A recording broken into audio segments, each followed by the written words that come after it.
He's here with us today. He's doing us the honor. Mr. Dimitriadis is replacing Ms. Rentzepis from our institution, from Transparency International. Mr. Dimitriadis, he's the manager of OTE Group and vice chair of Transparency International. The rest, you know, from the flyer.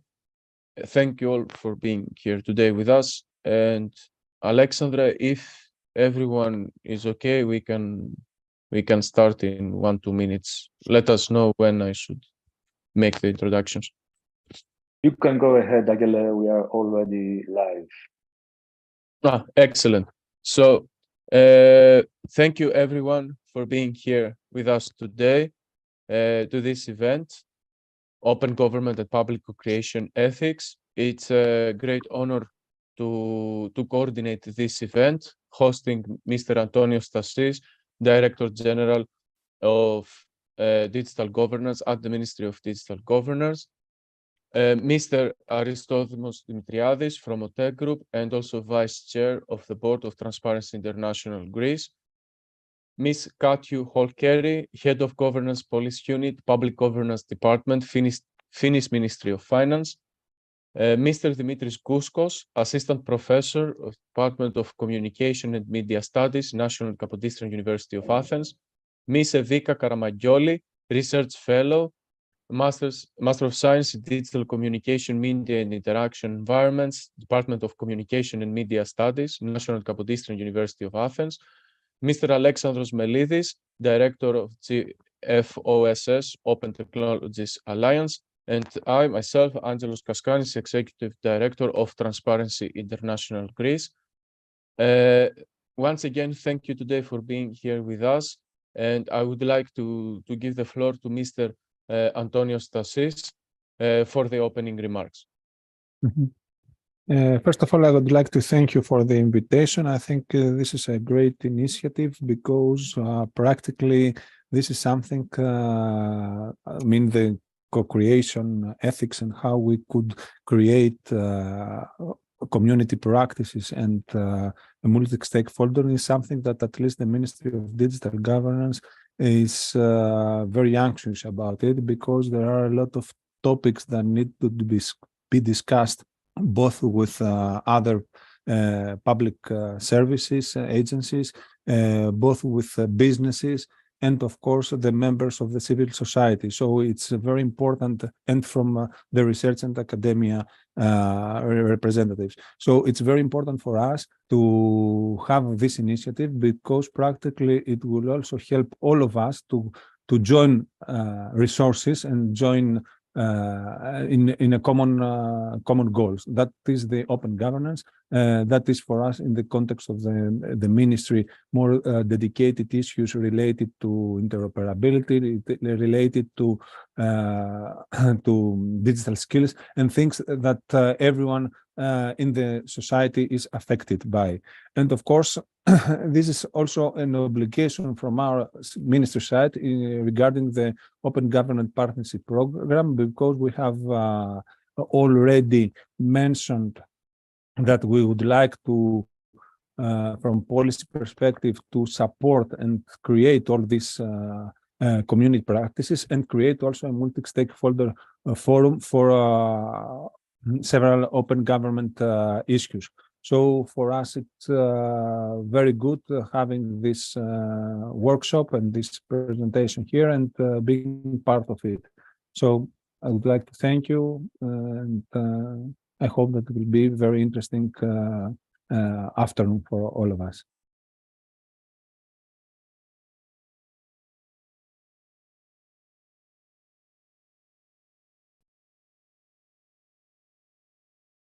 Thank you very much, Mr. Stasis, for your introductory remarks.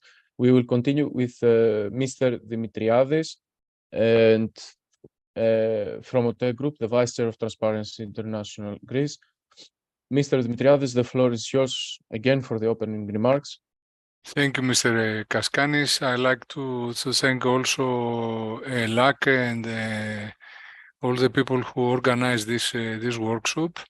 Of course, it is a great honor and an obligation for Transparency International, because at the heart of our existence, transparency, open data are part, and transparency, of course, are part of what we are preaching, and we consider any opportunity that will help the civil societies to meet and discuss and improve the cooperation with the local institutions like the Ministry of Digitization, because we have a very great cooperation.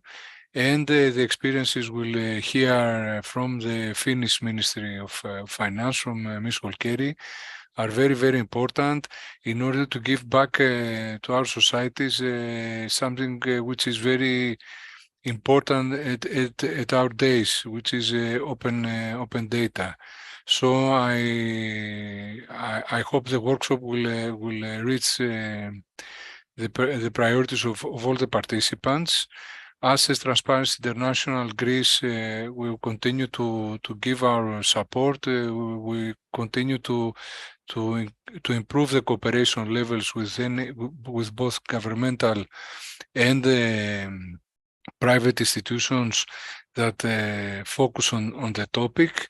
We hope we'll get important final understandings of the workshop. And once again, I'd like to promise to all of you that we'll continue to support any such effort. So good luck with the workshop. Thank you very much, Angelos. Thank you very much, Mr. Dimitriadis. It's great to hear from you. I would also like to underline the importance of this today's workshop for Transparency International in a national, but also in a regional and European level. We are following this issue for the past few years, and today is a great honor to have with us Ms. Holkeri from Finland, from the Finnish Ministry of Finance, to share with us her insights and also her experience from the field, in the field. I believe that Greece and Finland have much more in common than we have in mind. We are always in the south looking upon our neighbors in Spain, Italy, even Turkey. But this is one of the few times that we looked up to the north for our European colleagues, for them to share their insights and assist us in this in process. Ms. Holkeri, once again, thank you for the honor. The floor is yours. Thank you. Thank you so much for the opportunity to be here today. It's really a great pleasure and an honor. And I want to say already here in the beginning, so that I don't forget it, that after this event, if any of you have anything you would like to discuss with me or ask questions about the Finnish situation, I will be more than happy to answer and be in contact. So don't hesitate to contact me. But yes, and actually, and coming from the Ministry of Finance, the unit that I head is in charge of coordinating the open government partnership and open government work in the Finnish public sector. In Finland, the open government partnership and open government work is for the whole public sector. So we have the ministries, we have the state agencies, but we also have the civil society organizations, and we have the local government, the municipalities involved in this work. And I thought that I touch upon 3 points relatively quickly, each of them. But first, just a very brief introduction about what we mean with open government in Finland, the definition. I will be very brief in that. But then about the governance of open government, or we could call it also the co-governance. So about our multi-stakeholder forums that we have, and then more kind of maybe more practical, or a view on how we are jointly drafting the 5th action plan, because that is currently going on in Finland. We have just started the drafting of the 5th Open Government Action Plan. But like I said, first, I would like to just tell you how we defined open government, or what are the kind of we have defined to ourselves 8 working areas of open government. And these are areas where we are constantly doing work. Then we also have the open government strategy, and we have the action plan. But these 8 areas kind of form the basis of what we are doing, and then we prioritize them in the action plan and in the strategy. But of course, the very basic kind of cornerstone is the access to information. The access to information legislation is of course, and that is one of our areas, access to information. But then we think that information is not really transparent or accessible if it's not possible to understand. So you can put a lot of information online, but it needs to be understandable as well. So that's why we have clear language and plain language and easy to understand as one of our working areas as well. So to be able for people to understand, it needs to be easy to understand. Then we also include participation as one of the areas of open government. There we try to, in particular, enhance the possibility of those people who are more vulnerable in the society to be heard and to be able to participate. So we work, for instance, closely together with elderly councils and councils of disabled in Finland, in the municipalities. Then the 4th area is called open procedures. And this is the support, centralized support. What I mean with that is that we have a handbook, we have e-learning, e-training courses, we have a board game for organizations. The open procedures means that we're trying to convince and train each and every civil servant in the Finnish government and in the municipalities that it would be their task and that it would be their honor, that it would be an honor for them to work in the ways that according to the open government principles. And we are trying to support that with all these different tools, handbooks and training.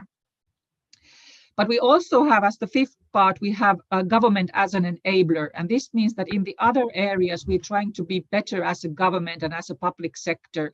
But in this area, the government as an enabler, we are trying to help and support the possibilities of the civil society. And we asked the OECD, for instance, to make a civic space scan of Finland, and we got a lot of recommendations on what to do. This is a very vital area for us because we know that in Finland, we, as people, we are among the 3% of people in the world who live in a country where the civic society is free. So this is very important for us. And we also organize a civil society academy together with the civil society organizations. I mentioned this here because I will give it as an example also in the other parts.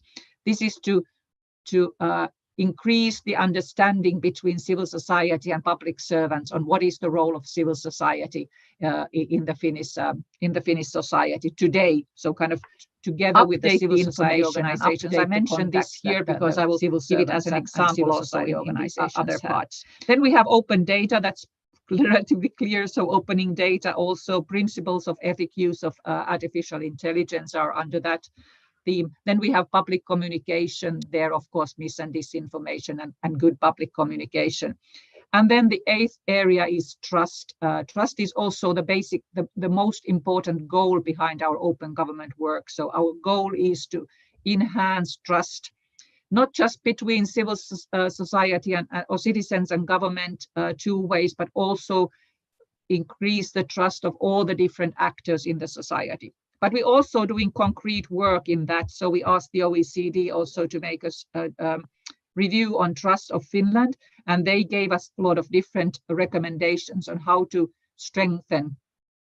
Finland is has a relatively high level of trust, but still we think that we need to work in able to keep it. And for instance, we've launched an initiative called National Dialogues, but just mentioning that. But this is how we defined our open government work. So it is these 8 areas. But then how we have organized or how we have kind of governing this open government work in Finland. We have been members in the OGP now actually for exactly 10 years. We've had this kind of work before. And when we joined the OGP, there is this idea of this multi-stakeholder forum. And we actually at that point realized that we actually already had one. So we thought that it's not a good idea to form another identical multi-stakeholder forum, but because we had this forum, and it's called Civil Society Policy Advisory Board. It is a board that is kind of technically the secretariat of the facilities and resources. Money comes from the Ministry of Justice. But this Civil Society Policy Board is chaired by the civil society. Currently, it is the Secretary General of the Finnish Red Cross that is chairing, and it's kind of half civil society, half state administration, and also municipalities. Then there are also researchers and representatives, also a couple of representatives from businesses. But basically, it's half civil society, half government.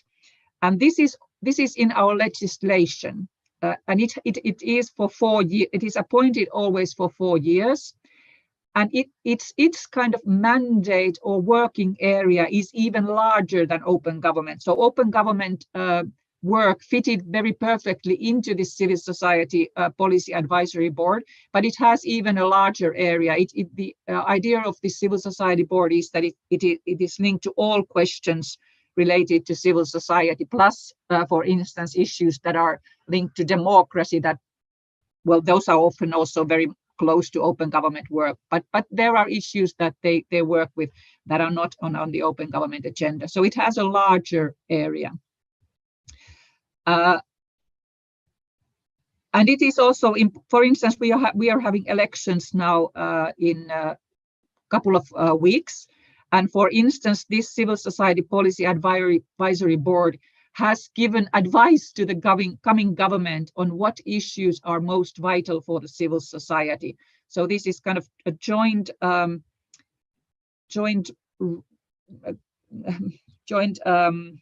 recommendation or joint declaration from this multi-stakeholder forum that we call the Civil Society Policy Board on what are the most burning issues that the next government should take into care of. So these kinds of issues there are alongside with that it steers the open government work.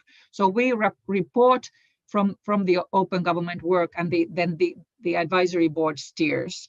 I'm saying this, that we report and it steers, because then we have another kind of a multi-stakeholder forum, or what we call working group on open government. And this is then more about the concrete implementation of the Open Government Action Plan. But this is also a joint group. This is chaired by the Ministry of Finance. I'm actually the chair of this group, but it consists of civil society organizations, researchers, people from the municipalities. It's also approximately half of the people are from the civil society and half of the people. Not all the ministries are there, but those ministries that are in whose areas, like the Ministry of Justice, for instance, and some others are involved in this work. But the idea of this working group, and that this is also a joint effort, is that we can look at how we can best make the action plan come true, so that it's not just words on paper, but that we actually can implement well these. And we think it is vital that in this more concrete work, we also work together with the civil society organizations. And here I give, and this group, this working group, we've actually managed at this point to make, I think, have 95% of our action plan implemented. One of the things that was initiated by the civil society for this current action plan was this Civil Society Academy Day that I mentioned earlier. And this is really a day where civil society and civil servants meet. And the idea is that it increases the understanding of civil servants on what civil society is about, but also vice versa, and kind of strengthens the partnerships, new connections, meeting people. And we also now are organizing on this on the regional level. But why I'm mentioning this in particular as an example is that we have a kind of a subgroup in the working group on open government. And this subgroup has 8 civil society organizations and 2 ministries. This is the Ministry of Finance and Ministry of Justice. And together we are kind of planning and organizing the Civil Society Academy Day, so that the civil society has a good possibility together with us organize the Civil Society Academy Day. The Ministry of Finance pays the costs, so the running costs. We don't do that together. We think that's our duty to pay for the premises, but to pay for all the technical things and so on. But together we are doing the actual content, who are going to be the speakers and so forth. So these are very important for us. The Civil Society Policy Advisory Board as the steering group, and a group that we have these bigger questions with, more strategical level, and then on the pragmatic, more operational implementation level, we have this joint working group on open government. And we have very, at least from the ministry's point of view, we very much think this is very fruitful cooperation that we have with the civil society, and we very much value their contributions in this work. Then we have just started to draft the 5th action plan. Our action plan will be for 4 years, because when we did 2-year action plans, we thought it would be always doing the action plan, and we want really to have the things implemented.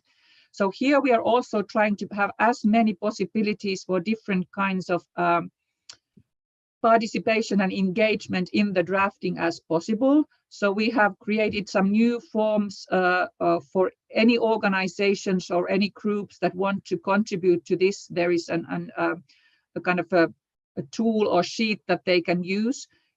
But we are also doing regional events and meeting with regional CSOs. We think that's important. So we were last week in Northern Finland and then in Eastern Finland as well. We met with municipalities, but also, and for instance, the councils of disabled and elderly, but also with the civil society organizations. We think that's vitally important. But the launching of the draft action plan, kind of the big event to launch the drafting of the 5th action plan, will be our Civil Society Academy Day. Together in that Academy Day that we will be having next Monday. That's the big launch where we can jointly kind of discuss and form the basis of the action plan. Then we are going to meet together or during the spring and summer. We also open an online discussion forum for individual citizens to contribute.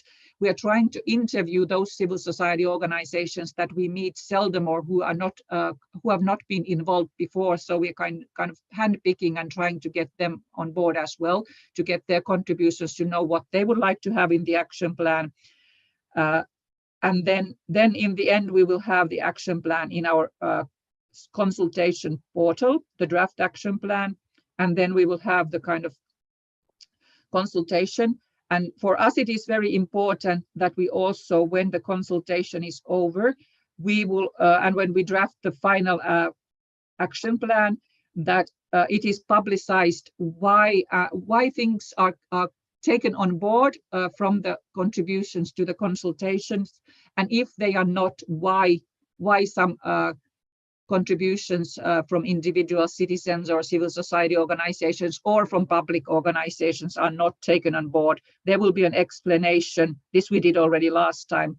If explaining why not. Is it happening already in another project? Is it already done? Or what is the reason why it is not included in the program? And then we are publishing our next action plan on the 5th of October, also in a Civil Society Academy together with the civil society, this time in a regional event in northern Finland. We wanted this to not be in the capital, but also this to do together with the civil society. So it will be published in the Civil Society Academy Day in Oulu. So this was briefly what is our open government work, what are the kind of governance tools that we have for this, and then for what is the action plan for 4 years, how we are drafting this action plan. But I will be happy to answer any questions if that's possible now or later. Thank you. Thank you. Thank you, Katju. Thank you, Ms. Holkeri, for the very insightful speech. I will keep what you shared about your procedures that should be understandable, open to the public. You aim to giving assistance and include the most vulnerable. I'm also keeping notice that you are holding meetings outside Helsinki, up in the north, trying to include as many as possible. And this is a great transit to the next speech of Professor Dimitris Gouscos. Dimitris Gouscos, Assistant Professor, Department of Communication and Media Studies of the National Kapodistrian University of Athens. That he will speak today about ethics of effectiveness and inclusion, and as previous speaker shared, the participation of leaving no one behind and including the most vulnerable. Mr. Gouscos, Professor Gouscos, Dimitri, the floor is yours. Thank you very much, dear colleagues. I'm very glad to be here with you. I'll just try to share my participation.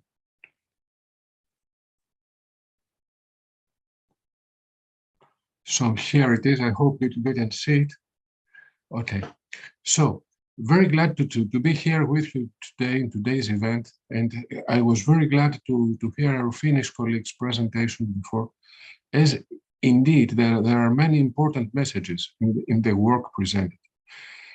I'll try to take stock of some of them and bring forward the idea that a very important issue talking about participation is to actually be able to do what the leave no one behind principle says, to actually be able to integrate in this effort as many people as possible.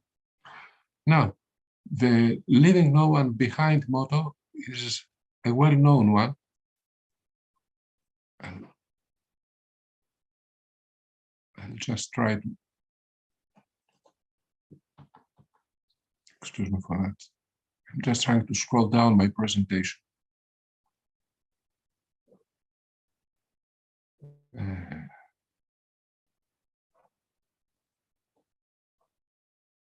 Okay. Please excuse me for that. I'll try to share this presentation in another way. Dimitri, if it is possible, Yes. I saw two lines that are coming down. You were pressing the right one. Try to press the left one. Possibly it's affecting the screen. That's why. Yes, indeed. Or another way, Dimitri, would be to make full screen your presentation in order to be able to switch between slides by pushing the arrows in the keyboard. Thank you very much. I hope you can see it this way. There was a technical issue. I think I resolved it. So, but please let me know if there are technical problems. So, the leave no one behind principle is a well-known one, mostly articulated by the UN. And if you run a simple search on Google, you can see lots of sources about what leaving no one behind would mean. Now, tomorrow we have the International Women's Day, and this is a very good occasion to talk about leaving no one behind, given that women are half of our world, and they are more often than not excluded from political processes, from participation processes. So this is an occasion to keep in our memory this principle. Is there an ethical issue here? Is there an issue about intentionally or unintentionally leaving people out of our participation efforts? Well, I think there is such an issue. And as good as our efforts are intended, we risk to leave people behind, we risk to leave people out because of different complexities, because of different difficulties that we encounter when we are organizing our participation efforts. To start with some complexities, one thing that we need to keep account of is that participants are everywhere. They are not just in the online space. They are in the digital space, they are in the public space, talking about public sector, talking about the usual populations that go on and participate in public consultations, in public dialogues, etc. But in our today's world, participants are more and more in the civic space and also in the social space and also in the humanitarian space. What this practically means is that we cannot restrict ourselves to thinking about participants who are well off, who are living in cities or in urban contexts, who are educated, who are young, occupied, etc., etc. We need, just like Katju said, we need to go out into social spaces, into social structures, and especially now under the current refugee and migration flows, we need also to reach out even to humanitarian spaces and structures, to find participants and ask about their opinions, if we are indeed to leave no one behind those participation processes that we plan. And then one more difficulty is that participants come in different sorts and in different flavors. We can have participants who are internal to public organizations or to CSOs. We can have participants who are just members of a broad public, so they are external to any institution. We can have participants who are for what we are proposing to discuss or to change, or neutral or totally against. And all those people are people that we need to not leave behind.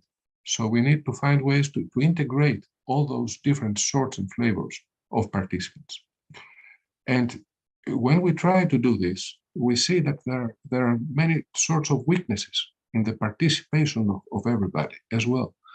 We can encounter people who participate in lazy ways. Sometimes they have the time to participate, sometimes they don't have the time or they do not have the interest.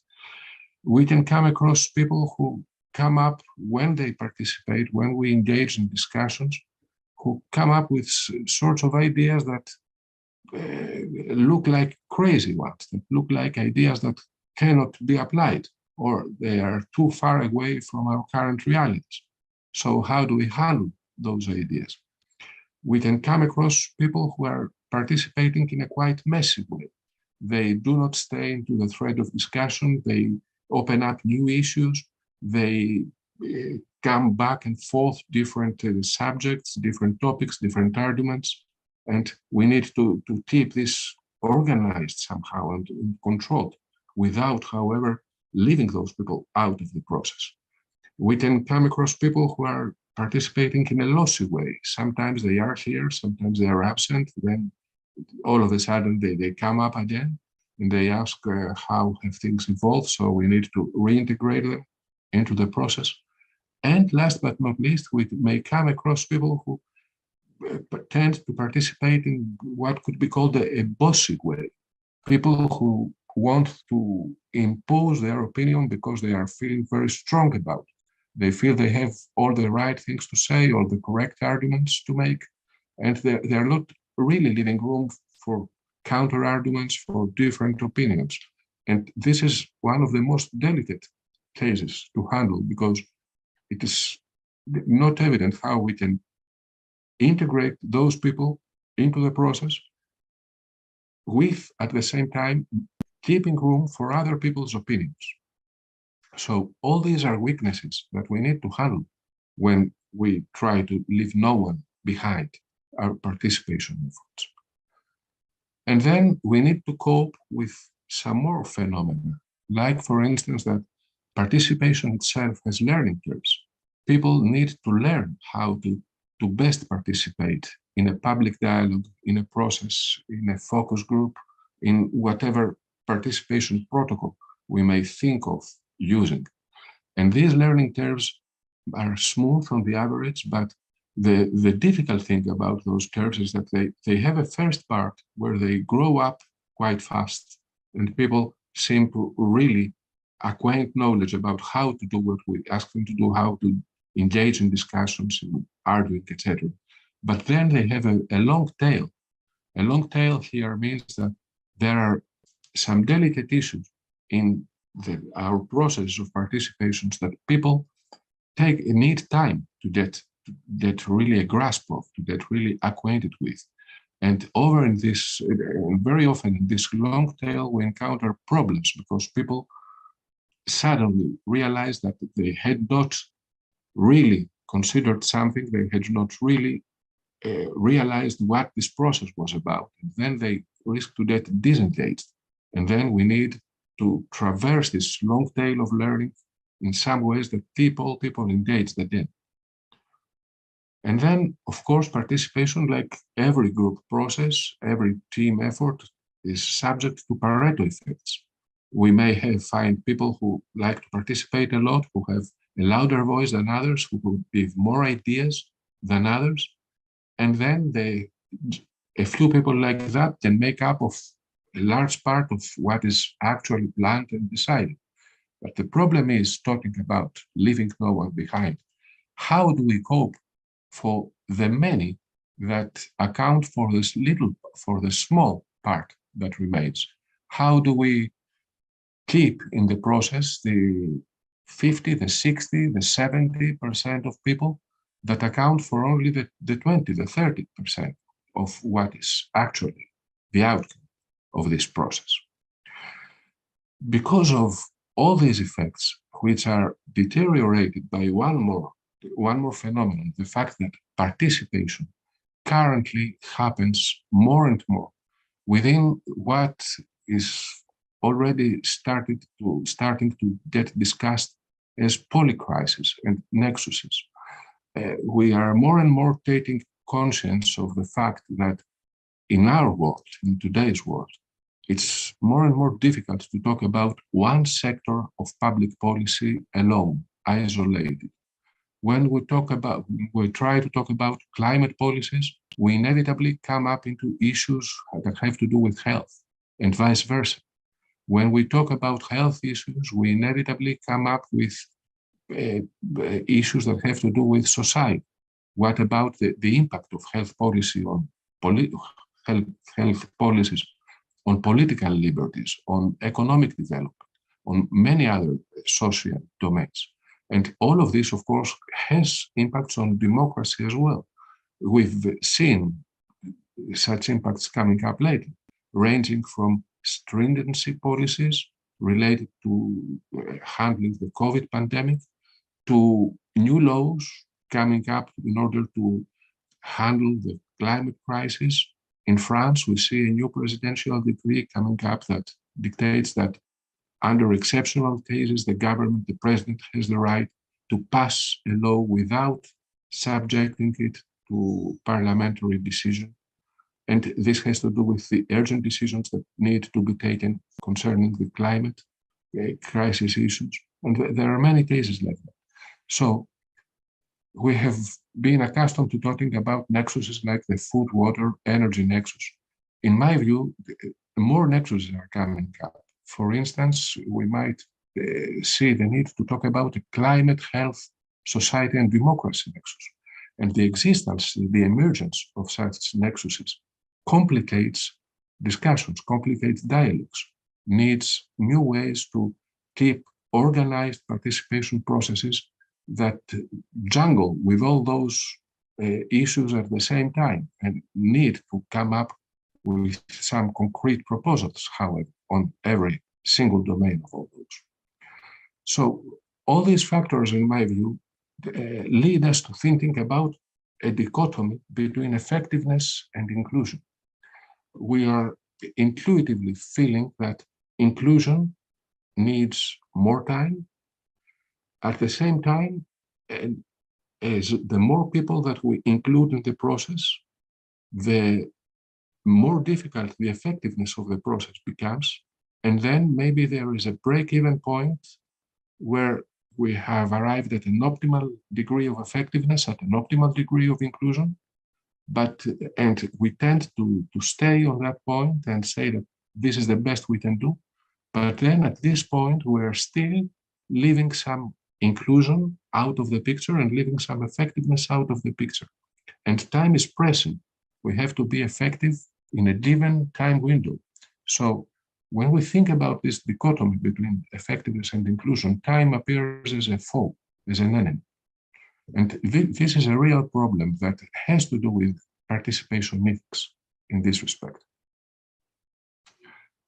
What we are essentially trying to do is we are essentially trying to take people that may feel strangers to public decisions, strangers to public policies, strangers to civic participation, and make them feel partners to all of this. And we can try to do this in many institutional and non-institutional ways. And Katja already described many interesting such ways in which we try to approach people. Now, what we often seem to miss from our efforts and from our plan is the difference between being a member of and being a part of. Being a member of is of a participation process, of a board, of a corpus that decides, plans, proposes, etc. Has more to do with an institutional dimension, with a political dimension. At the same time, being a member of does not necessarily imply being a part of, because to be a part of something, we really have to be able to feel that we, in our mind existence, in our body existence, in all of our existences, we are really connected to it, and we are an organic component of it. And if we leave it, it will never be the same again. Maybe it will be able to move on without us, but it will miss something. So to be a part of something is more of it is not so much of a political feeling or of an institutional feeling, but more of an emotional feeling. And in my view, we need more and more to come up with participation processes that are based on this emotional feeling of trying to make people part of them and not just members of them. So in order to do this, we also need to change somehow the way we view time. We need to make a shift from viewing time as a foe, as an enemy, to viewing time as a friend. And in this respect, we can be based on some simple observations, like, for instance, that the consensus to change that we need to build through participation takes time to build. And then the resistance to change, the green line, if you like, takes also time in order to decrease so that changes are accepted. Now, this means that we need time, but this also means, if you read it vice versa, that if we are really successful at building consensus step by step and taking out resistance to change step by step, then time is not an enemy. It is a necessary factor, but it's not an enemy anymore. It is a friend, because the more that time elapses, the more we are successful to building consensus and deconstructing resistance. So time brings better results. And in my view, we need to be more friendly with time, considering in this way, in order to arrive at reconciling effectiveness and inclusion, and essentially leaving no one behind. This, in order to conclude my presentation, is very difficult to achieve with one-off participation efforts. We need to be repetitive about participation. We need to come back again and again and again over long periods of time, trying to engage people in participation. So we need to come back with something like participation waves, or something like participation spirals, some way of thinking, some conceptual model, if you like, that accepts the idea that things cannot go all well in the first time that they happen. They need to happen again and again and again in order to arrive step by step at our concept of success. Now, this clearly needs time, and this may need time that is cutting across government terms, is cutting across electoral terms, is cutting across long periods of political events, because it essentially has to do with a culture shift. And culture shift takes time that may even cut across successive biological generations.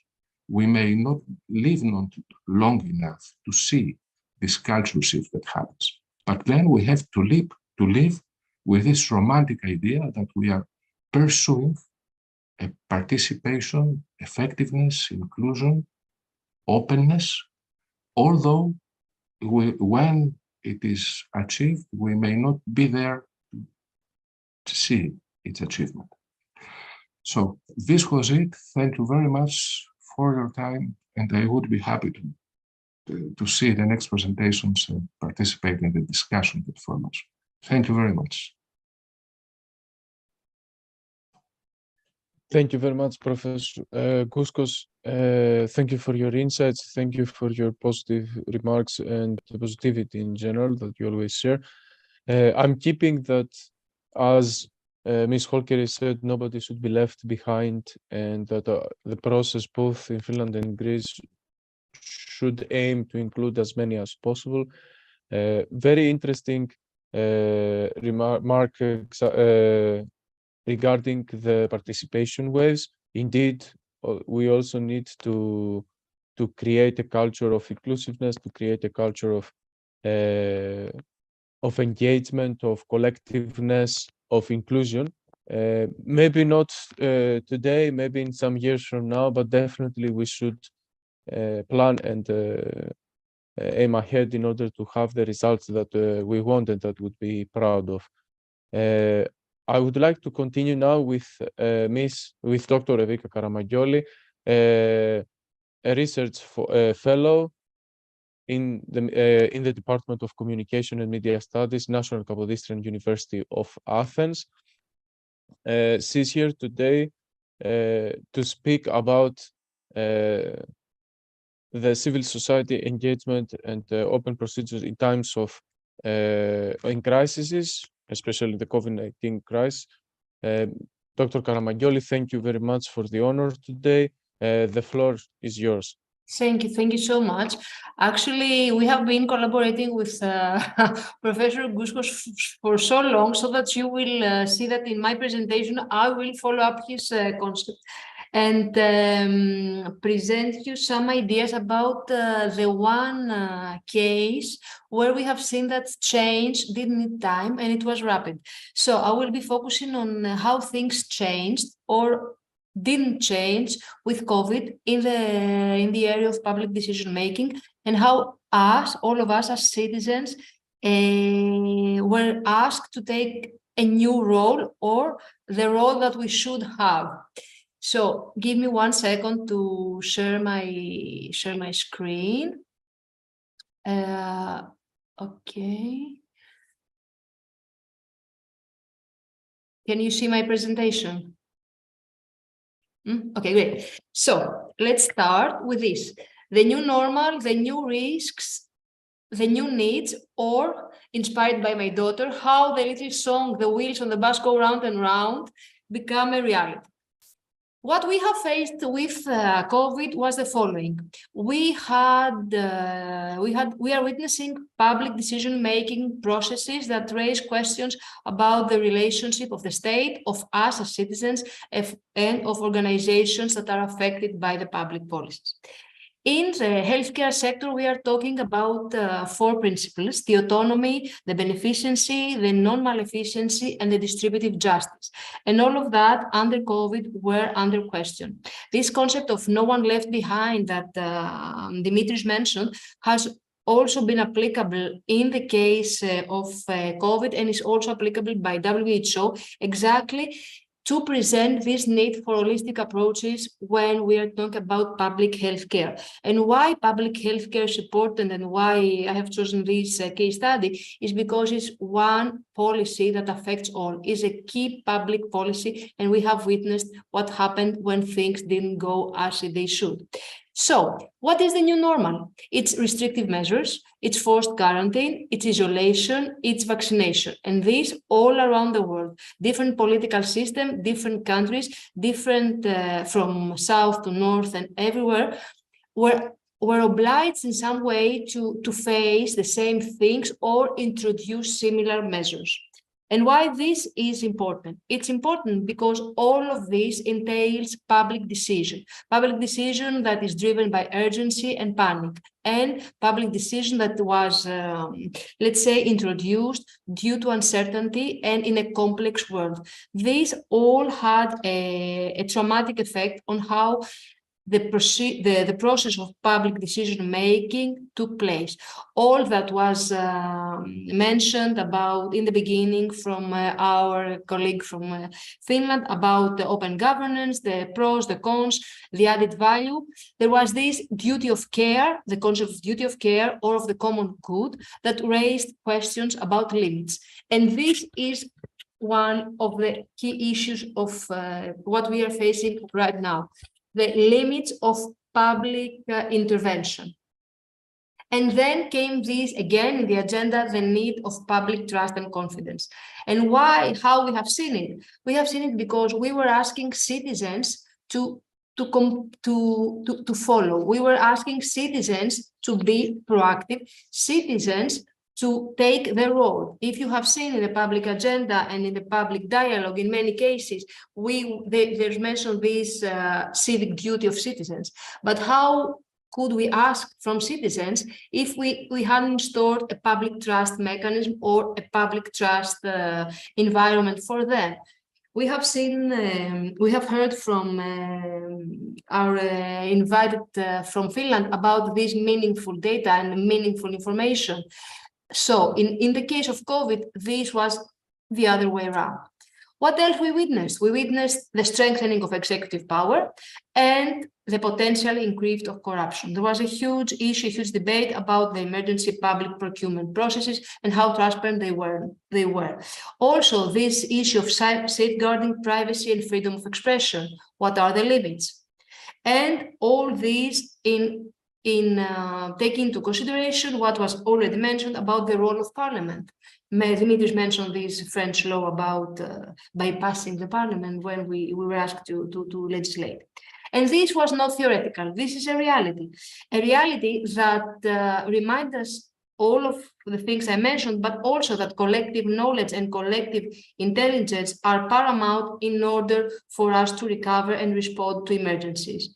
And what I already mentioned, this need for a shared share of responsibility and involvement of people that would, in the case of COVID, be translated in public health action.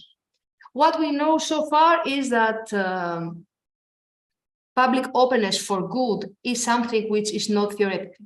We have seen it. It's a societal need, it's a societal challenge and not a technical one. If you have seen, also Dimitris didn't mention anything about the technological challenge. We are here and we know now that what is essential is a new framework for emergency decision making in the case I'm presenting, which will make a reality transparency and accountability for citizens.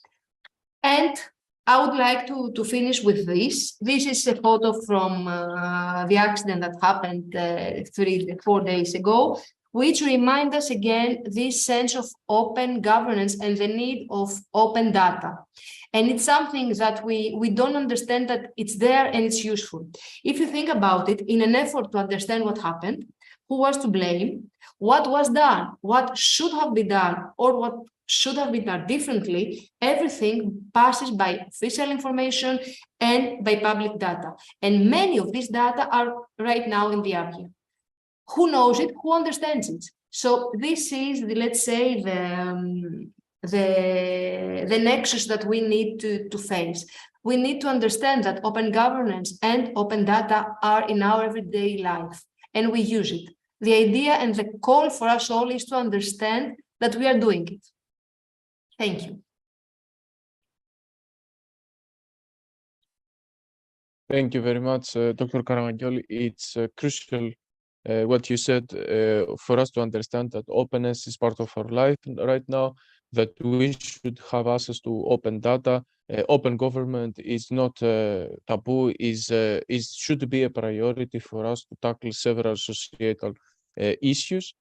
And it's a reality, that's the thing. And I'm sure Dr. Stasis will have many things to say. It's a reality, but we don't understand that it's there. That's the thing.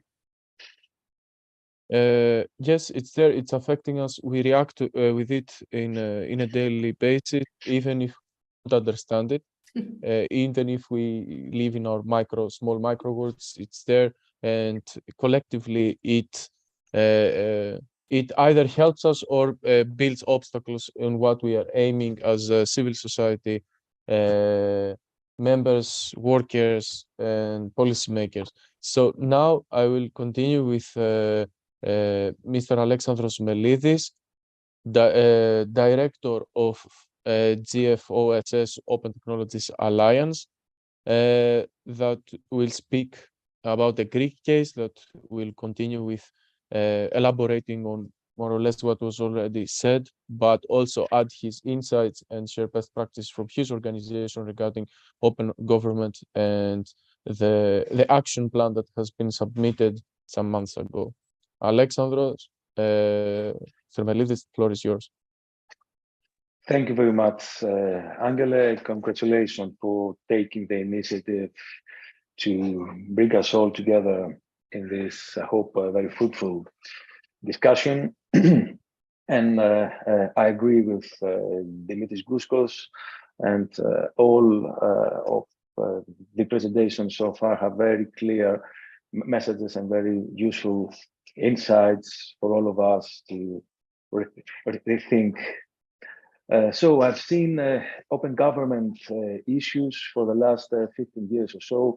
There are various different lenses, from being a participant and collaborator in the Prime Minister's office back in 2019, where some of the most basic open government initiatives were launched, OpenGov.gr for the participation in e-consultations, for the Diavia platform that was mentioned before by Evika. I have also seen OGP and open government issues from the standpoint of OGP itself. I was an IRM researcher.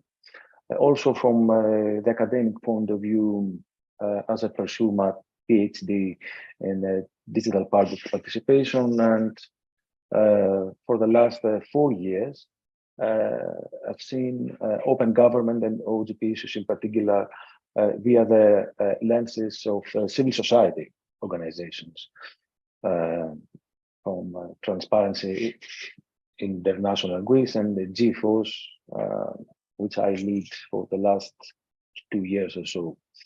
With my later capacity, from being a civil society member, I tend to be very practical with OGP and open government issues.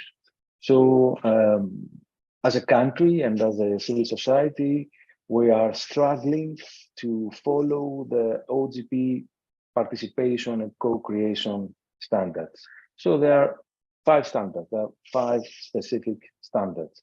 The first one is to establish a space for ongoing dialogue and collaboration between government, civil society, but other stakeholders as well. Here in Greece, we do not have yet a permanent multi-stakeholder forum, but we need to establish such a forum, and it is important that the Ministry of Digital Governments, at least in principle, has expressed its willingness to commit in developing such a multi-stakeholder forum.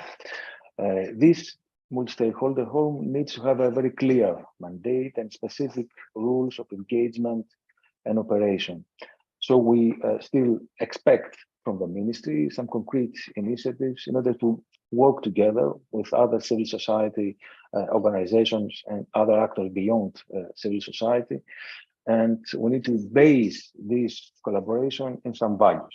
And, we need to base this collaboration in values of trustworthiness, of mutual respect, of responsibility, of fairness, caring for the other perspectives, and at the end of the day, in building good citizenship. The second standard is about providing an open, accessible, and timely information about activities and progress about OGP.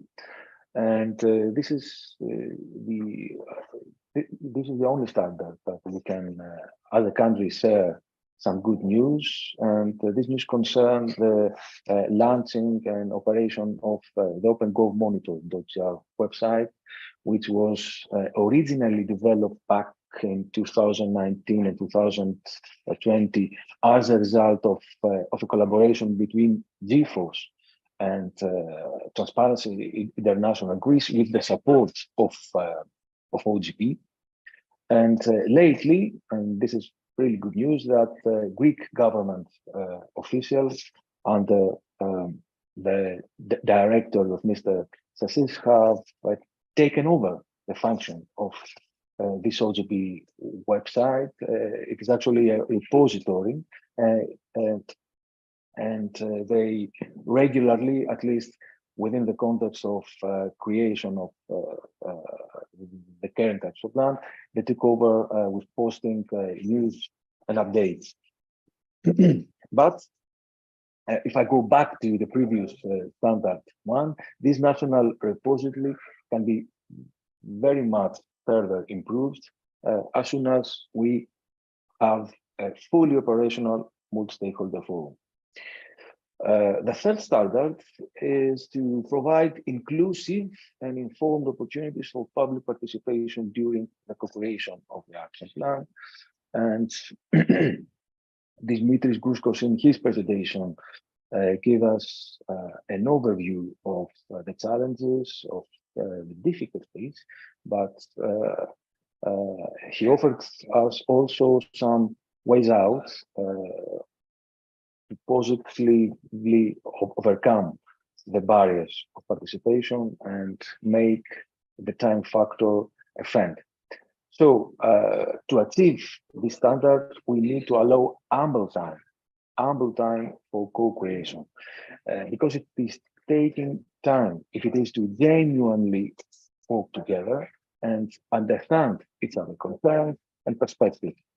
In order to develop collective ambition in action plans and commitments, we need to balance between stakeholders' expectations from the one hand and the resource limitations that we all face, because we all face resource limitations, irrespectively of where we, if we belong to the public administration or the civil society.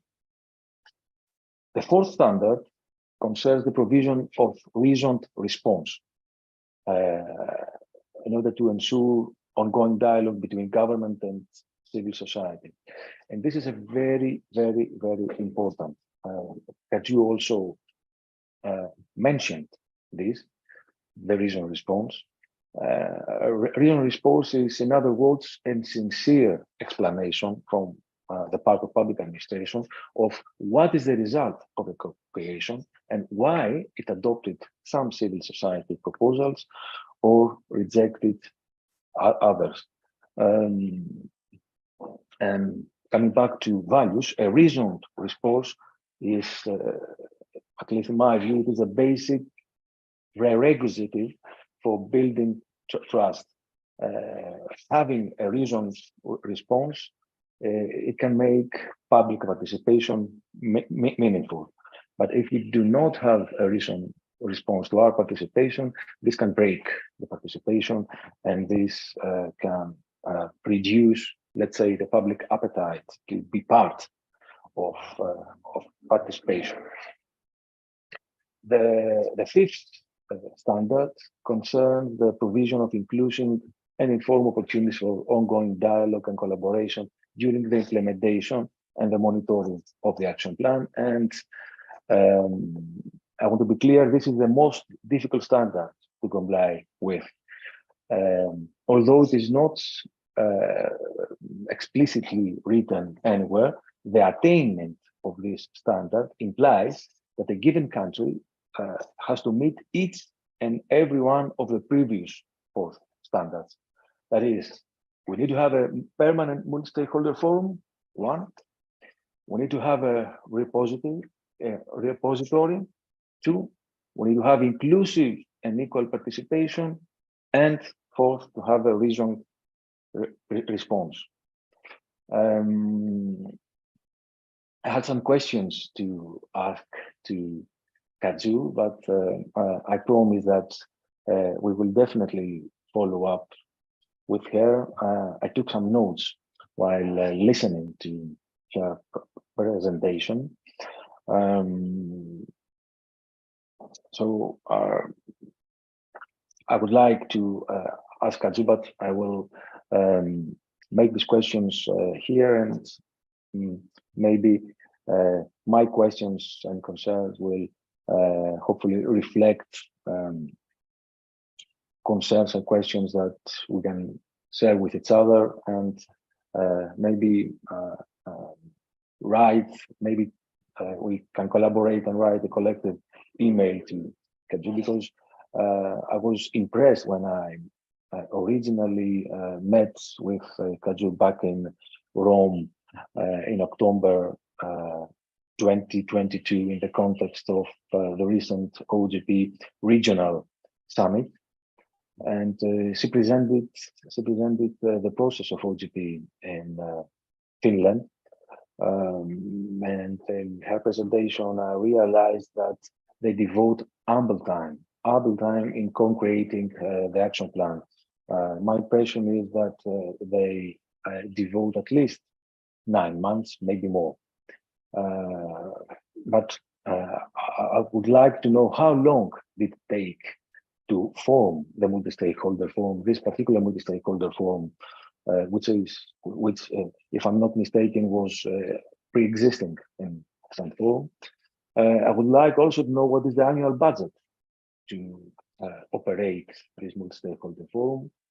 And I would like to see the text of the legal mandate, this wide legal mandate that you mentioned, and maybe to the extent that they exist, some accompanying documents such as terms of reference or processes, etc. So that's it for me at the moment, and thank you. Thank you very much, Alexandra. I will continue with some thoughts, with some closing remarks regarding today. It is true that some questions have risen regarding the current situation in Greece, what is happening or what should happen in terms of openness, of more inclusion. I'm keeping what Professor Gouscos said, that we need waves of pushing, of coming again and again, of trying to include as many as possible. And it's an ongoing process. And I understand that Finland, from what was shared from our colleague, is that has already reached a really high level of inclusion. They are holding meetings around the periphery of the country. They have they have developed 2 forums. They have committees, subcommittees. They have advisory groups. I mean, I understand that this is a high level of